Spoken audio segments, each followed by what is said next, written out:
우리 지음이라는 말이 있습니다. 지음, 음을 안다는 뜻이죠.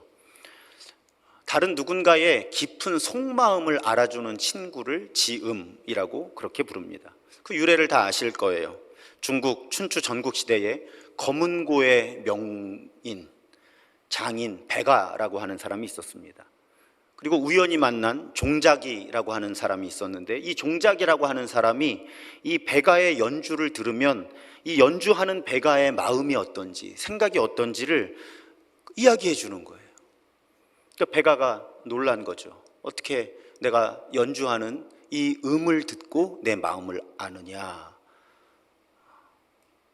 그래서 진정한 소리를 알아주는 관계, 진정한 마음을 알아주는 관계, 친구를 지음이라고 부르게 된 겁니다. 나중에 종자기가 죽었을 때 배가는 그 자기를 알아주었던 자신의 자신의 마음을 알아주었던 그 종자기 무덤 앞에서 이 배가가 마지막 연주를 하죠. 그리고 검은고 줄을 끊어버리고 다시는 연주를 하질 않습니다. 그래서 참된 벗의 죽음을 슬퍼하는 것을 백아절현이라고 부릅니다. 배가가 줄을 끊었다는 뜻이죠. 근데 오늘 본문에서 우리는 지음을 경험했던 한 사람을 만납니다. 나다나엘이라는 사람이에요. 어느 날 빌립이라는 친구가 와서 자기가 구약 성경에 예언된 메시아를 만났다고 흥분해서 이야기를 하는 거예요. 요셉의 아들 나사렛 예수라는 사람이 바로 메시아라는 것입니다. 근데 순간 나다나엘이 나사렛이라는 단어가 거슬리는 거예요. 메시아가 나사렛 출신이라고? 이 나다나엘은 주로 가난한 소작인들이 모여 살던 나사렛이라는 동네에서 민족을 구원할 메시아가 태어났다는 사실을 선뜻 받아들이기가 힘들었던 것 같아요. 그래서 유명한 말을 하죠. 나사렛에서 무슨 선한 것이 나겠느냐. 그 말 한 사람이 나다나엘이에요. 이제 빌립이 직접 가서 그럼 만나보자, 이렇게 나다나엘을 이끕니다. 아마 평소에 나다나엘과 빌립이 가까운 사이였던 것 같아요. 그러니까 빌립이 메시아를 만났다 하고 바로 나다나엘에게 가고, 나다나엘은 나사렛에서 무슨 선한 것이 나겠나 하면서도 빌립이 가자고 하니까 빌립을 따라서 예수께 나옵니다. 그런데 저만치 이제 예수라는 사람이 보여요. 근데 이 예수님이 나다나엘을 보시고 주변 사람들에게 하는 말씀이 이 나다나엘 귀에 들립니다. 봐라, 저 사람 나다나엘이야말로 참 진정한 이스라엘 사람이다. 저 사람에게는 거짓이 없다. 그 나다나엘이 의아한 거죠. 어떻게 처음 만나는 게 분명한데 이 예수라는 사람이 나를 알까? 그래서 예수에게 묻습니다. 쉽게 우리 하는 표현으로 저 아세요? 이렇게 묻는 거죠. 저 아세요? 저를 어떻게 아세요? 그리고 이런 말을 예수님으로부터 듣죠. 48절에 빌립이 너를 부르기 전에 네가 무화과 나무 아래에 있을 때에 보았노라. 빌립이 너를 부르기 전에 네가 무화과 나무 아래에 있을 때 보았다. 그 말에 나다나엘이 바로 이렇게 반응합니다. 랍비여, 당신은 하나님의 아들이시요 당신은 이스라엘의 임금이로소이다.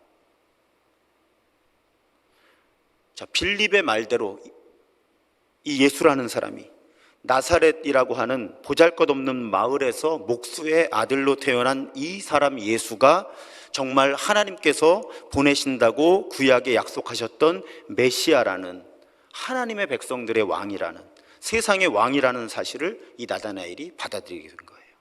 근데 여러분 궁금하지 않으십니까?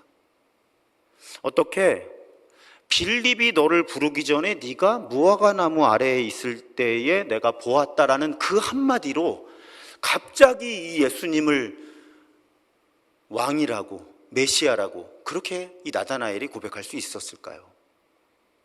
우선 생각해 볼 수 있는 건 이분이 보통 분이 아니구나라는 그런 판단을 할 수는 있었을 것 같아요. 그렇죠. 분명히 지금 다른 공간에 있었는데 내가 무화과 나무에 있을 때 어떻게 봤다고 하지? 경이롭잖아요. 그 경이로움에 설득당했다고 생각할 수 있습니다. 아, 정말 이분은 나를 알고 계신 분이구나. 그럼 이분은 온 세상 모든 사람과 모든 일들을 알고 계신 분이구나. 짧은 순간이지만 나다나엘이 그런 판단을 내렸을 거라고 우리는 그렇게 추측해 볼 수 있습니다. 우리도 점쟁이가 생존하는 비결이라고 그러잖아요. 한 5가지 중에 한 가지만 대충 걸쳐서 맞추면 그 사람 신통하대 이렇게 된다는 거죠. 그런데 뭐 지금 빌립이 너에게 말을 걸기 전에 네가 무화과 나무 있을 때 내가 보았다 하니까 아, 이분이 메시아 맞구나, 그런 결론을 내렸다고 우리는 충분히 추론해 볼 수 있습니다. 근데 성서학자들은 그 정도 관찰에 머물질 않는 거예요. 뭐가 더 있지 않을까? 어떻게 무화과 나무 아래에 있을 때 너를 보았다라는 그 한마디로 아무런 의심도 하지 않잖아요. 물론 기록되지 않았을 수도 있지만, 야, 너 빌립 이분한테 도대체 무슨 말을 한 거야? 이렇게 반응할 수도 있잖아요. 근데 어떻게 이 한마디로 나다나엘이 예수께서 메시아고 왕이라고 그렇게 고백할 수 있었을까? 그럼 또 학자들은 연구를 하죠. 그래서 발견한 아주 중요한 단서가 무화과 나무가 무엇일까예요. 무화과 나무가 무엇일까? 무화과 나무 아래에서라는 의미가 무엇일까? 여러분, 무화과 나무 그냥 평범한 나무입니다. 이스라엘의 대표적인 유실수고요. 이스라엘 백성을 상징하는 나무라고 해요. 그런데 이 무화과 나무를 표현할 때 성경 스가랴, 열왕기상, 미가서 등에 보면 무화과 나무 아래에 있다라는 말이 이스라엘이 평화로운 상태에 있다라는 의미의 관용어구로 사용됩니다. 그러니까 성경 본문에서 너희가 무화과 나무 아래에 있을 거다라는 표현이 나오면 전쟁이 그치고 평화가 찾아와서 너희들이 평화로운 시대를 누릴 것이다 라는 의미라는 거예요. 미가서 본문을 살펴보죠.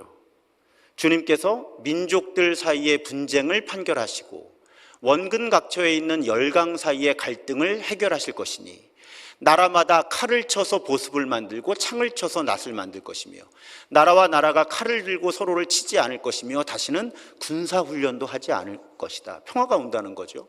그럴 때 사람마다 자기 포도나무와 무화과 나무 아래 앉아서 평화롭게 살 것이다.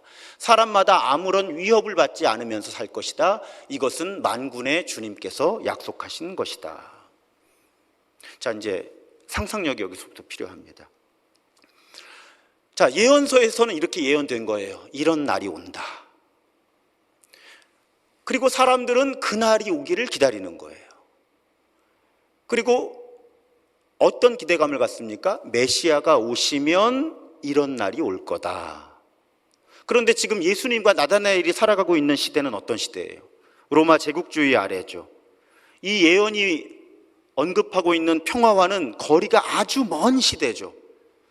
전쟁과 폭력이, 테러가 그치지 않는 시대를 살아가고 있는 거예요. 그럼에도 나다나엘이 무화과 나무 아래 있었다라고 예수님께서 무화과 나무를 콕 집어서 언급하신 이유는 지금 로마 제국의 압제 속에서 평화를 잃어버린 시대를 살아가면서도 이 나다나엘은 무화과 나무 아래에서 메시아가 오셔서 하나님의 통치, 하나님의 평화를 회복시킬 것이라는 소망과 기대, 기도를 잃지 않고 살아가던 사람이었다는 의미라는 거예요. 그 무화과 나무 아래라는 단어의 의미가. 그런데 성경에 포함되어 있지 않은 유대교 랍비들의 전도서, 주석서에도 이런 가르침이 있다고 해요. 해석이죠. 무화과 나무 아래에 있는 것은 메시아를 기다리면서 성경을 공부하면서 묵상하고 있는 모습, 이렇게 유대교 랍비들의 전도서, 주석서에도 해석이 되어 있다는 거죠. 그러면 이 성서학자들의 관찰을 뒷받침해주는 또 다른 증거가 됩니다. 그러니까 왜 굳이 예수께서 빌립이 너에게 말을 걸기 전에 네가 무화과 나무 아래에 있었다고, 왜 어디 집에 있었다고 말씀 안 하시고 그 수많은 단어, 수많은 상황 속에서 예수님이 콕 집어서 무화과 나무를 언급하셨을까? 나다나엘은 소망이 없어 보이는 세상 속에서, 그 로마의 압제 속에 폭력과 테러가 가득한 그 세상 속에서도 하나님께서 메시아를 보내셔서 하나님의 통치를 회복시키시는 때가 반드시 온다는 소망을 잃지 않고 정기적으로 무화과 나무 아래에 다른 사람들과 함께 모여서 성경을 공부하고 기도하던 사람이었다는 뜻이다. 그런 근거가 어느 정도 확실한 상상을 우리가 해볼 수 있다는 것입니다. 그러니까 예수께서 네가 무화과 나무 아래에 있을 때 보았다라는 말씀은 네가 무화과 나무 아래에 모여서 성경을 연구하고 토론하고 기도하면서 기다렸던 바로 그 사람이다라는 뜻이었다는 거예요. 그러면 이해가 되죠. 왜? 그러니까 나다나엘은 알아챈 거예요. 무화과 나무 아래에 있을 때 너를 보았다는 말의 의미를, 이분이 지금 내가 메시아다 선언하고 계시구나. 그리고 이분이 내가 얼마나 메시아를 기다려왔는지를 아시는구나. 그래서 아무런 토달지 않고 당신이 메시아이십니다, 당신이 왕이십니다, 그렇게 고백하게 된 거죠. 그러니까 성경 본문에는 랍비여, 당신은 하나님의 아들이시오 이스라엘의 임금이십니다, 이렇게 기록되어 있지만 이 나다나엘의 대사는 사실 이런 의미였다고 할 수 있습니다. 예수님, 당신은 내가 무화과 나무 아래에 있었던 것을 아시는 분이실 뿐 아니라 내가 무화과 나무 아래에서 고민하고 기도하면서 기다렸던 바로 그 메시아, 우리의 왕, 우리의 통치자이십니다. 그렇게 고백하게 된 거죠. 그렇게 나다나엘이 메시아를 만나는 거예요.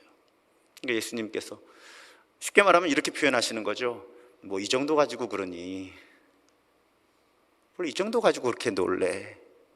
그러면서 나다나엘과 주변에 예수를 따르는 사람들에게 이렇게 말씀하시죠. 51절에 보면 진실로 진실로, 이거 아멘 아멘 강조하는 표현이라고 말씀드렸죠. 너희에게 이른다, 하늘이 열리고 하나님의 사자들이 인자 위에 오르락 내리락 하는 것을 보리라.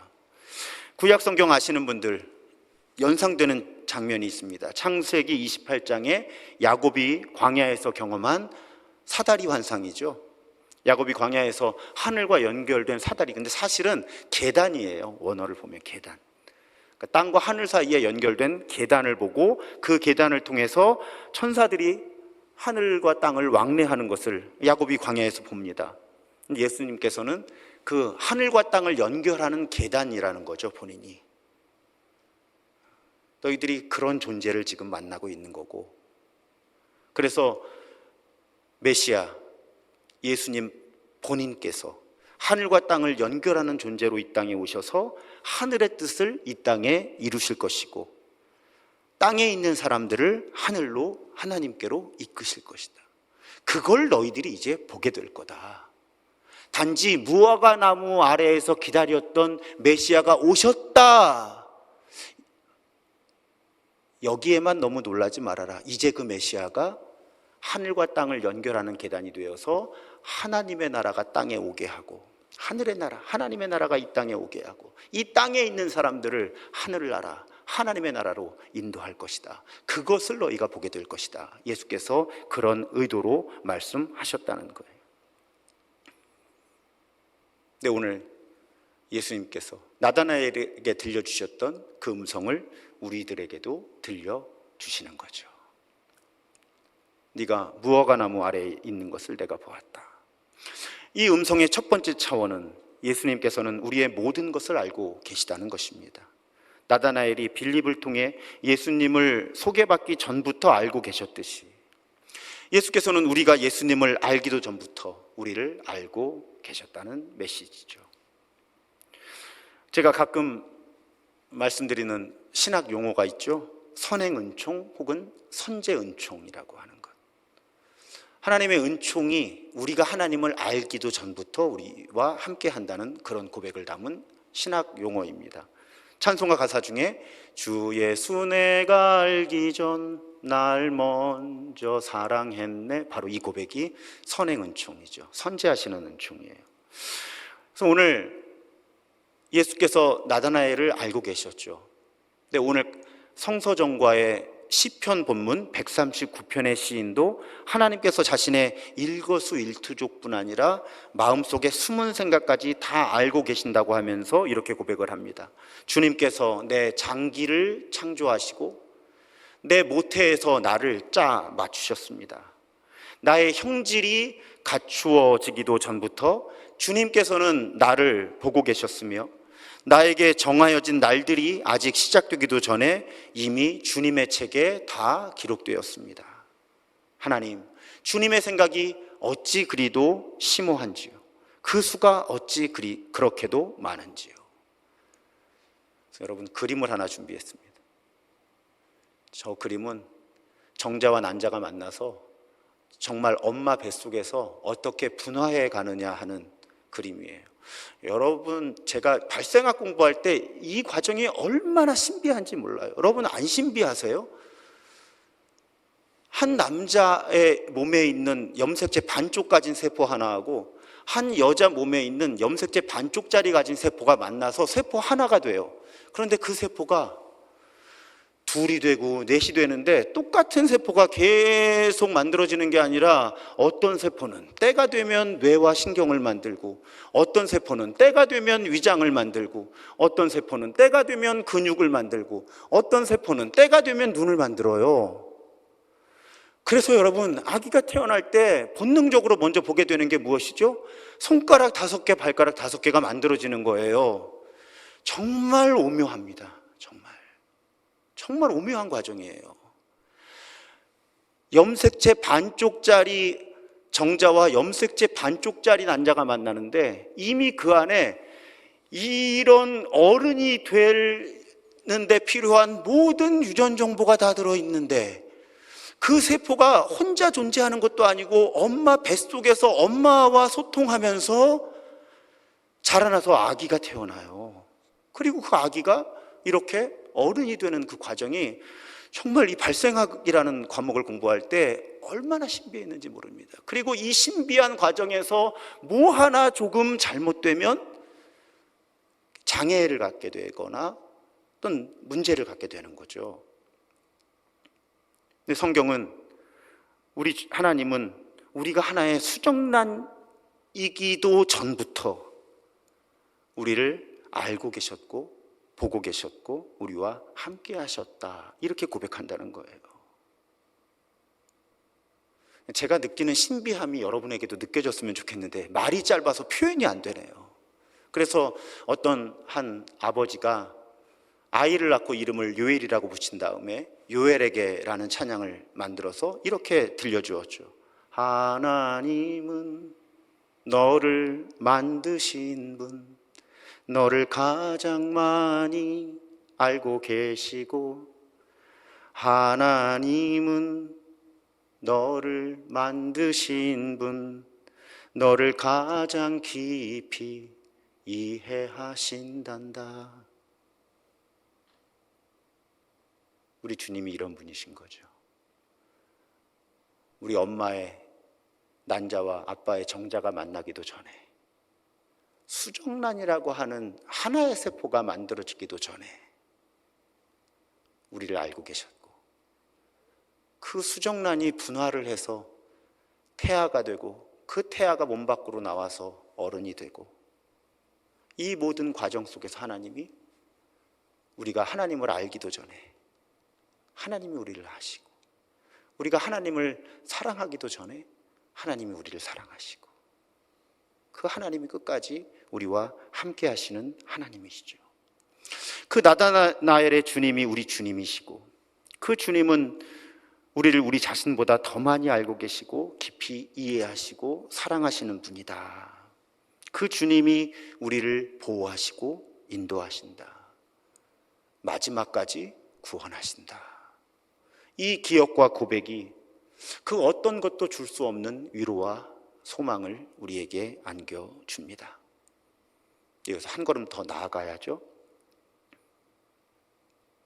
오늘 무화과 나무 아래에 있었던 나다나엘을 찾아오신 주님께서는 우리가 하나님께서 이루시는 그 나라의 꿈을 꿀 때 우리를 인정해 주신다는 거예요. 알아주신다는 겁니다.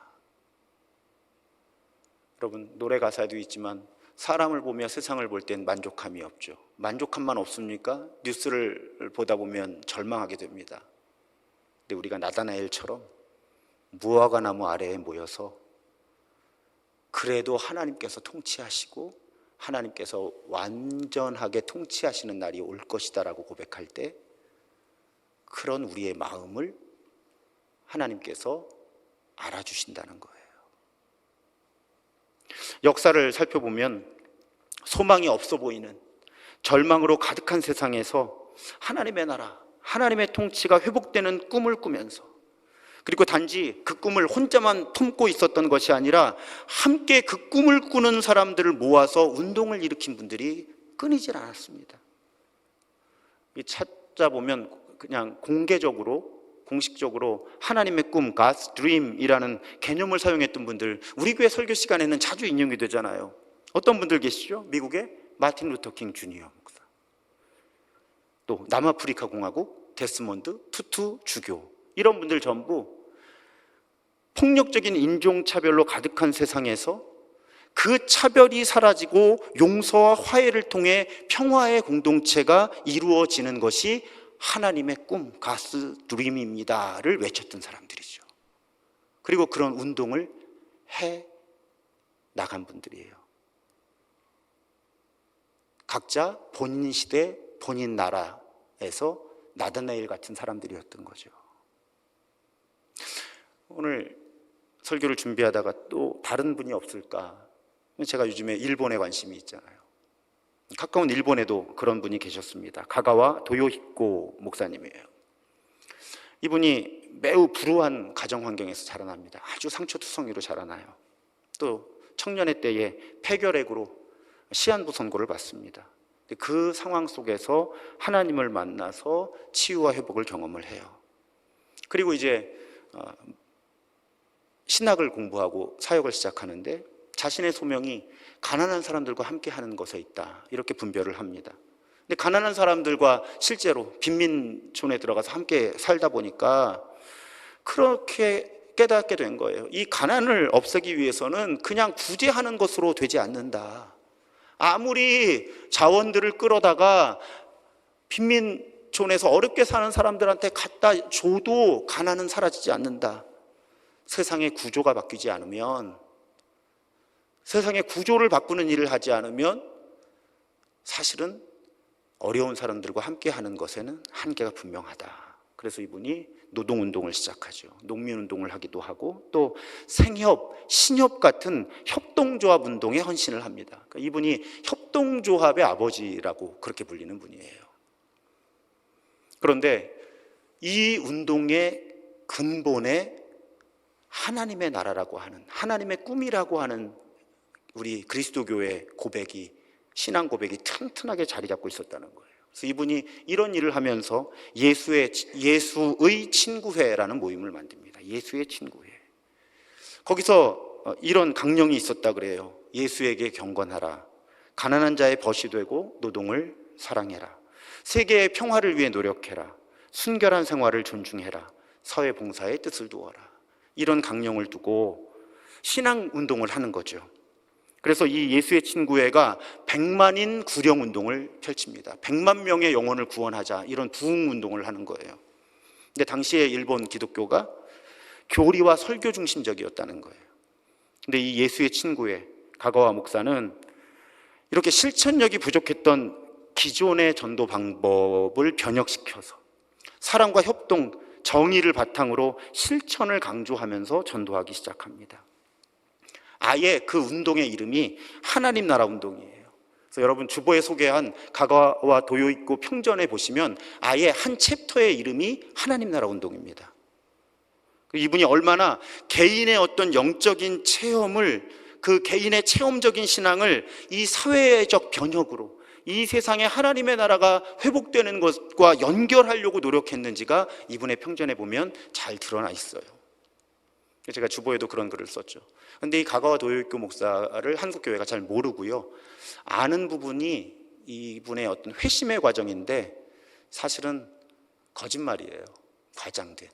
한 유명한 목사님 덕분에 이 가가와 도요이코 목사의 회심 이야기와 사역 이야기가 한국교회에 알려졌는데 후에 꾸며낸 이야기라고 하는 것이 이제 알려졌죠. 오히려 가가와 도요이코 목사는 이렇게 하나님 나라 운동과 개인의 회심을 연결하는 작업을 헌신적으로 해서 막 간디나 슈바이처 같은 분하고 이름을 나란히 했던 분인데, 그런 부분은 한국교회가 쏙 빼고 어떤 개인의 회심이라든지 개인의 체험만 강조했던 그런 좀 아쉬움이 있습니다. 최근에 많이 이분에 대한, 또 이분의 하나님 나라 운동에 대한 관심들을 한국교회가 가지고 있죠. 여러분, 오늘 설교의 결론입니다. 하나님께서는 우리가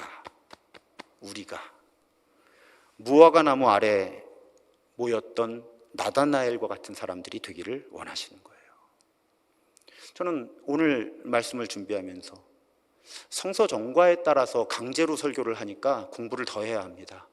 왜냐면 제가 모르는 본문을 만나는데 설교해야 되잖아요. 저도 무화과 나무 아래를 이렇게 해석할 수 있다는 건 오늘 설교를 준비하면서 처음 배운 거예요. 근데 여러분, 너무너무 저에게 의미 있는 만남이었어요. 이 무화과 나무 아래라고 하는 단어가. 여러분, 우리 교회 표어 또 성구 이렇게 보면, 제가 언젠가 우리 교회를 상징하는 생물이 있다면, 동물이 있다면 물살을 거슬러 오르는 연어가 되었으면 좋겠다, 이런 말씀 드린 적이 있죠. 세상의 흐름을 거슬러 올라가는 연어들과 같은 사람들이 우리 교회였으면 좋겠다. 그래서 왜 이 배너 만들어주신 분이 그냥 글자만 넣으니까 조금 밋밋해서 그냥 그분이 제 설교를 들었던 그 부분이 생각이 나서 저기에 물살을 거슬러 오르는 연어의 이미지를 넣어주신 거거든요. 제가 오늘 설교를 준비하면서 그런 생각을 했습니다. 이 동물로는 물살을 거슬러 오르는 연어가 우리 교회 상징이라면, 식물로는 우리 교회를 상징하는 식물이 무화과 나무가 되었으면 좋겠다. 그래서 우리 교회의 모든 모임이, 모든 소그룹이, 우리 교회 모든 공동체가, 또 우리 교회 전체가 무화과 나무 아래에 모인 사람들이 되었으면 좋겠다. 우리 삶의 자리는, 이 세상은 절망이 가득하지만 우리는 신도중앙교회라고 하는 무화과 나무 아래에 모여서 성경을 탐구하면서 하나님 나라의 꿈을 꾸는 사람들인 거죠. 그리고 하나님의 약속이 반드시 이루어진다는 그 믿음을 가지고 기도하는 사람들이 되어야 된다는 거예요. 우리가 그런 나다나엘이 될 때 예수께서는 우리의 믿음을 인정해 주신다는 것입니다. 인정해 주신다는 거예요. 우리 신도중앙교회는 무화과 나무와 같은 교회, 우리 신도중앙교회는 무화과 나무 아래에 모여있는 사람들과 같은 그런 교회. 여러분, 속회로 모였을 때도 조금씩 대화들이 이제 깊어지고 계실 거예요. 말씀과 삶이 부딪히는 대화를 나누는 거죠.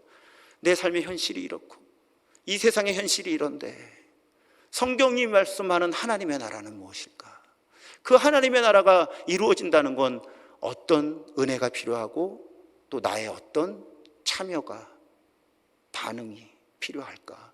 이런 대화를 나눌 때 우리가 나다나엘처럼 예수님께서 인정해 주시는 그런 사람들, 그런 교회로 빚어질 줄로 믿습니다.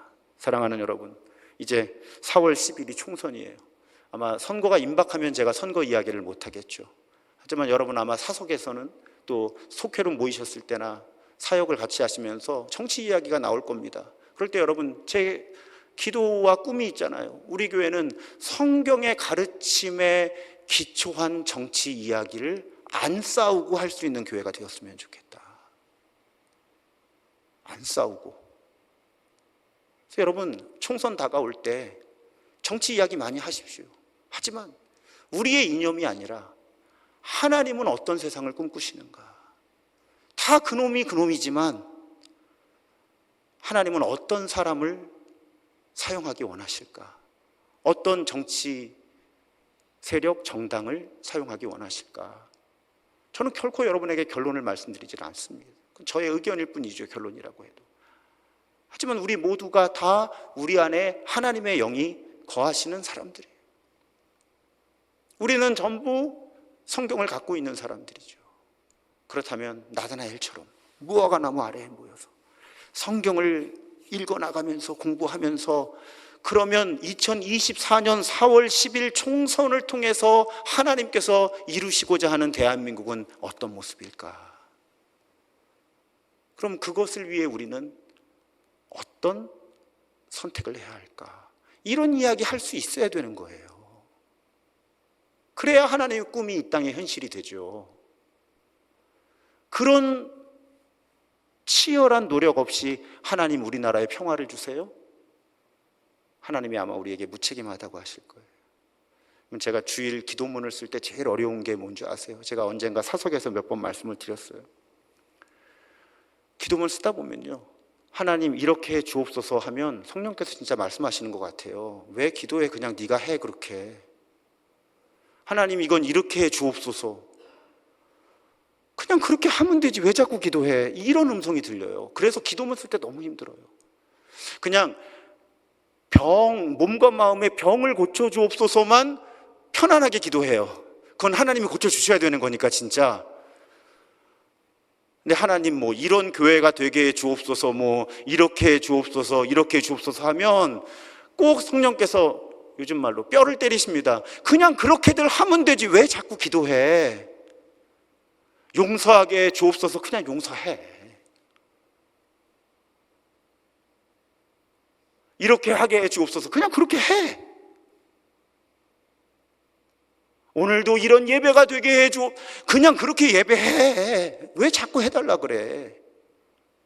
정말이에요. 저 토요일마다 설교 준비보다 더 어려운 시간이 기도문 쓰는 시간이거든요. 일단 무엇을 기도해야 하느냐부터 분별해야 하는데, 분별한 다음에도 항상 모든 문장의 마지막에 갈등이 많아요. 제가 기도문 읽으면서도 이렇게 해 주옵소서, 함께 해 주옵소서를 많이 하죠. 그래서 요즘에 이건 뭐 이렇게 제일 부담이 없더라고요. 저한테 함께 해달라는 건. 근데 이렇게 해 주옵소서, 이렇게 해 주옵소서 할 때 너무 힘든 거예요. 진짜로 성령님께서 그렇게 말씀하시는 것 같아요. 그냥 그렇게 해. 여러분, 이 나라가 이런 나라 되게 해 주옵소서, 뭐 이 땅이, 뭐 지구 온 세상이, 뭐 창조 세계가 이렇게 되게 해 주옵소서 할 때 여러분 정말 기도해 보세요. 성령께서 그렇게 말씀하실 거예요. 그냥 그렇게 살아.